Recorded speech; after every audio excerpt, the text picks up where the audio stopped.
मध्य प्रदेश 1 जून से अनलॉक हो रहा है। ऐसे में हम सबकी जिम्मेदारी और अधिक बढ़ गई है, यह कहना है राज्यसभा सांसद ज्योतिरादित्य सिंधिया का। सिंधिया ने कहा कि बीते 2 माह का समय कष्टदायक बीता है और इस महामारी में हमने कई अपनों को खोया है। उन्होंने कहा कि कोरोना वॉरियर्स और सरकार ने लंबे प्रयासों के बाद कोरोना संक्रमण को नियंत्रित किया है। सिंधिया ने कहा कि अभी संकट टला नहीं है। उन्होंने प्रदेश की जनता से कोरोना गाइडलाइन का पालन करने के साथ ही वैक्सीन लगवाने की भी अपील की। ज्योतिरादित्य सिंधिया ने कहा कि कोरोना के खिलाफ अभी आगे और भी कठिन लड़ाई है। ये लड़ाई हम अनुशासित रहकर ही लड़ पाएंगे।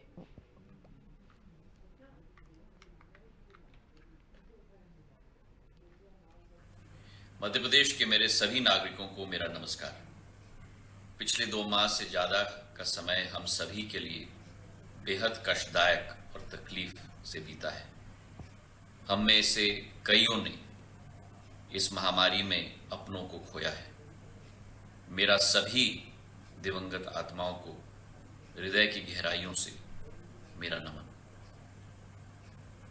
हमारे कोरोना वॉरियर्स का लंबा संघर्ष और सरकार के प्रयासों के बाद कोरोना संक्रमण को नियंत्रित किया गया है।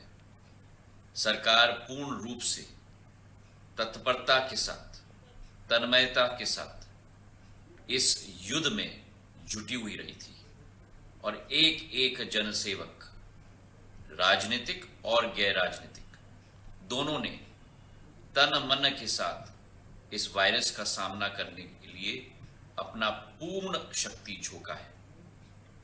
लेकिन संकट अभी टला नहीं है, इसलिए हम सभी को सावधान और सतर्क रहने की बहुत आवश्यकता है। मेरा प्रदेश के सभी नागरिकों से विनम्र पूर्वक अनुरोध है कि अब जब हमारा प्रदेश 1 जून से अनलॉक हो गया है, ऐसे में हम सभी को जिम्मेदारी और अधिकता से निभानी होगी। आप सभी कोविड-19 अप्रोप्रिएट व्यवहार करें, मास्क जरूर लगाएं और समय समय पर हाथ जरूर धोते रहें। साथ ही मेरा आपसे आग्रह है कि अपने नजदीक के टीकाकरण केंद्र में टीका अवश्य लगवाएं। टीका ही एकमात्र हल है इस वायरस के विरुद्ध और इसके लिए अन्य लोगों को भी आप सभी प्रेरित करें, क्योंकि कोरोना के खिलाफ इस निर्णायक लड़ाई में वैक्सीन ही हमारा सबसे बड़ा हथियार है। कोरोना के खिलाफ अभी आगे भी हमें नियंत्रित रूप से और कठिन और लंबी लड़ाई लड़नी है और इस लड़ाई को हमें अनुशासित होकर ही लड़ना होगा।